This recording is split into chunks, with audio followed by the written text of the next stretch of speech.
I've seen images of the Holocaust. I've seen images of D-Day. I've seen images of 9/11. Those images haven't been hidden. And you've got to ask a question here, which is, why are these images not front and center in the American story? 1989 on June 4th is when the massacre happened in Tiananmen Square. And today, for the first time, I think since 97, since Hong Kong became part of China, the Chinese Communist Party is not allowing students or anyone in Hong Kong to commemorate the massacre that happened in Tiananmen Square. So, and that's not even to mention the generations of kids within mainland China that don't know what happened. They don't even know that it happened in Tiananmen Square. So, and we still don't even know exactly how many people were killed by the Chinese military then. They have never released numbers. Some people say it's hundreds, thousands. We know many people were killed in standing up for democratic ideals back then, including Bob Fu. He was there during that protest, who we Yeah, and honored with the Wilberforce Award. Go ahead.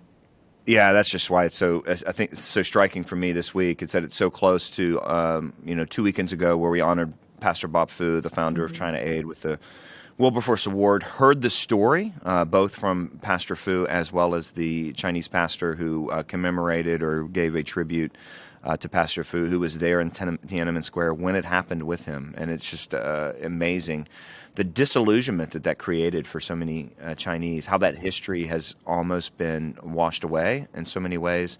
And in the name of, never let a crisis go to waste, which I think the Chinese Communist Party has absolutely perfected the skill of that.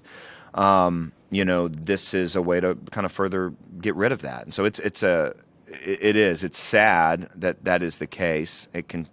It's just another chapter in what we've been talking about now for over a year and a half, I think. The increasing pressure on Hong Kong, the removal of those freedoms, the preempting of the 50-year agreement when Hong Kong was transferred from the British Empire to China, increasing pressure on Taiwan, religious persecution's part of all this. I mean, this story goes on and on and on. Yeah. It's interesting to hear some people talk. I was listening to a story about what some Chinese people, specifically in Hong Kong, are planning to do, little actions and smaller ceremonies or smaller personal things to mark the anniversary of the massacre. And just reflecting on how important it is to remember something like this happening. And there's a lot of the same language used. I've gotten to know a handful of Holocaust survivors over the years, and it's the same kind of language. Like, you wouldn't think on its face, is it that important? Would you risk your life just to commemorate something that happened? But a lot of people would, and I think that's really commendable, because when you stop doing that, then you get generations of kids who don't know what happened, and you risk it repeating itself. That's right. And of course, this week was Memorial Day, and we opened the week on BreakPoint with Chuck Colson's historic commentary on that from, I don't know, it's probably been almost 15 years ago. He talked there about the importance of memory.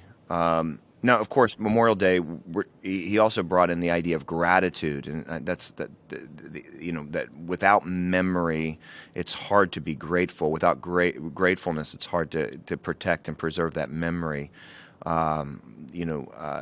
The importance of a cultural memory is so important. I know, for example, J.R.R. Tolkien was that drove him to write The Lord of the Rings. He thought there was a myth, a kind of a national story that was missing.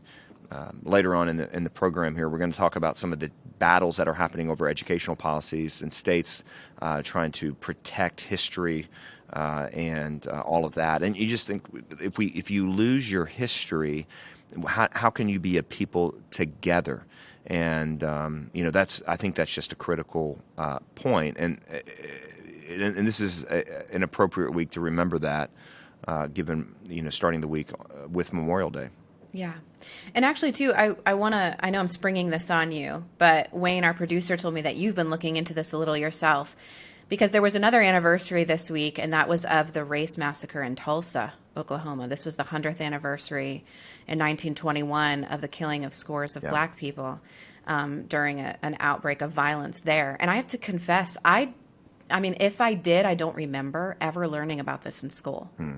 No, I never learned about it in school, not at all. One of the stunning things, it hit me maybe 3 or 4 years ago when the memorial to lynching victims in the South. I want to say it's in Montgomery, Alabama. It's on my list of places to visit. It opened up just a couple years ago, and kind of looking at that, one of the things that is trying to do is kind of bring images to bear that have been hidden. That's the story of the Tulsa race massacre. First of all, it was called a race riot for so long, and the correction of that language I think is absolutely appropriate because of how this went down. And the same thing is during the lynchings in the South. There were so many of those accounts where pictures were taken, they were sent around as postcards, where body parts of victims were kept as souvenirs. That's not a history you ever seen. And I guess what struck me in the whole conversation when I was looking at all this was that I've seen images of the Holocaust. I've seen images of D-Day. I've seen images of 9/11. Those images haven't been hidden. And you've got to ask a question here, which is, why are these images not front and center in the American story?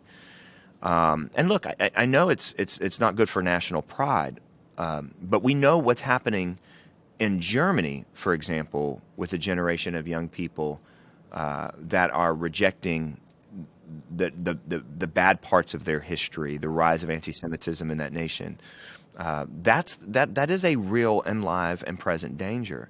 And a Christian worldview, in particular, doesn't deny or downplay human fallenness and frailty at all. It acknowledges the fact that we might be a city on a hill, to use John Winthrop's language, and I think actually there's some historical validity for what he meant when he said that. But that doesn't mean we're perfect. That means he talked about how notorious it would be if we failed, and those are lessons that are important for us. Those are lessons that are important for the world. And to hide them is inappropriate. And so it is interesting that all of these events are converging around this week. And I do think it's appropriate for us to ask, what does that require of us as believers who believe in the inherent dignity of every person? Talking about the inherent dignity of every person, there was a commentary this week that honestly, I'm just going to be honest, Maria, it discouraged me, the response to this commentary. It was our friend Dr. Jerry McDermott from Roanoke College, who himself had dealt in his growing up with the challenge of stuttering, overcame that. He's a remarkable scholar. He's part of a gathering of scholars that we host at the Colson Center, as well as with First Things. And Dr. McDermott wrote a piece, and he said, is this something that you guys would be interested in? And I immediately grabbed it and said, absolutely. This is absolutely appropriate, especially coming out of Wilberforce weekend, where we locked in on the idea of the image of God in every person. It was just talking about the fact that President Biden, as horrific as we see so many of his policies, and I'll use the word horrific. His abortion policies are horrific. I'll use the word horrific when I continue to see what foreign policy now looks like, particularly in advancing LGBTQ things as the front and center thing in the Department of Education domestically, as well as foreign policy. We got another story on that a little bit later. And the article was as clear as possible about the disagreements in policy and how bad the policy was. But in his commentary, he also talked about the stutter and and how we can respect how President Biden has overcome that disability, that challenge throughout his life. And you can still see it, right? You can still see it in some of his public speaking and that sort of stuff. The vitriol that came back at Dr. McDermott, at President Biden, at us, for even acknowledging that and saying, look, We disagree with his policies. We fight him as hard as we can. And we think they're horrific, and we think they're inconsistent with the dignity of every single human person. I mean, that stuff was crystal clear in that article. I got personal emails. I could read a personal email to you right now. It would stun you. It called it, the whole idea that we would do anything to honor this man, disgusting. And I see nothing of Christ in the responses that we got. And, look, the challenge has been, even before, the Trump era, are we, putting our hope in politics? Are we captive by the political illusion? And I want to say the issues at stake are so important, because they are. But man, to say that we don't have something to worry about on our own side after seeing the responses that came into this piece, I gotta be honest. Is our faith in Christ, is our understanding of the world based in a biblical worldview? Do we see people as having inherent dignity? Is that true? Are we supposed to love our enemies? I think that one's pretty clear in Scripture. And I would consider President Biden an enemy. He's an enemy on almost everything I hold dear. But he's made in the image and likeness of God. And if we can't figure that out, how are we going to go forward in this cultural moment? Sorry, I'm a little worked up, I'm here in Philadelphia, where there's so much history about freedom and casting off tyranny and all that sort of stuff. So maybe I'm a little worked up. The British are coming, man. The British are coming. And they were made in the image of God too. So there you go. That is really shameful. And I'm ashamed, just on behalf of the people that wrote to you, people that wrote that email, the people that have written other comments that I've seen as well. The commentary that we published, you said his name is Dr. McDermott. Is that right? I want to make sure. Yeah, Gerald McDermott, wonderful Okay. scholar. Yeah, that commentary was one of the I think showcased one of my favorite things that we do, which is sometimes it's worth saying, consider the suffering of another. And this was especially poignant because it was consider the suffering and the grit that this person was able to use to work through it and to do something impactful. And I'll just say personally, so my younger brother, who is the smartest and funniest person I know, except for me, has a profound stutter, and he has his whole life. And he went through a lot of the same stuff I'm sure Mr. McDermott and probably President Biden went through, getting made fun of in school and struggling and that kind of thing. And people thinking he is not as smart as he is because he's not, he can't say things as quickly.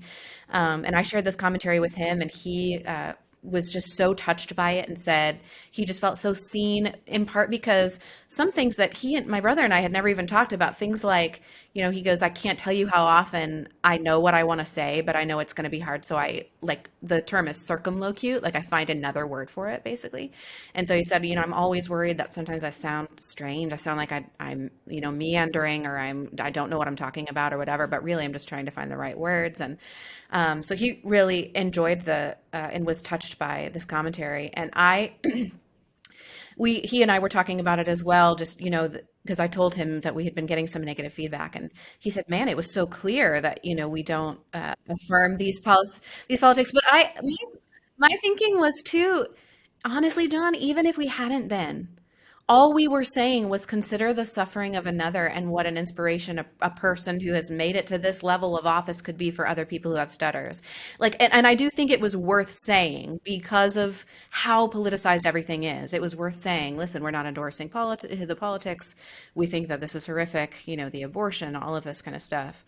But all we're saying is, considering the suffering of another. I hope that this encourages, people. Because living a biblical worldview isn't about just saying the right things or thinking the right things. It is putting on the attitude of Christ, the attitude of a believer. And to look at another human being and say, I can't feel any empathy or anything towards you, like I'm literally not even allowed to, is the antithesis of a biblical worldview.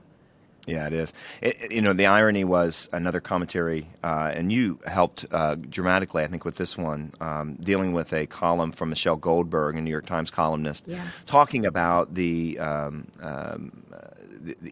growing anti-Semitism that we have seen, and we have talked about on BreakPoint in various places. But she wrote an opinion piece called "Attacks on Jews are a gift to the right, where basically she said, these personal attacks on Jews that we're seeing in cities in America as well as around the world make it harder to criticize Israel. And, rightly pointed out, like, that's turning, in other words, the only reason that it's wrong to attack Jewish people is because it makes it hard to criticize the state of Israel. I mean, there's a latent anti-Semitism on the left, but the whole point was this is turning your political opponents into pawns. It's actually treating them as something less than human. And so again, the irony that we had talked about that and how this person on the left demonstrated that, and then just to have people in our own audience, demonstrate really the same thing, that it doesn't matter.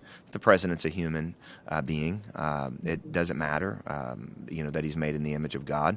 All that matters is he's on the other political side, and it was sinful. And now we'll get more emails from these same people, so we'll just wait for them.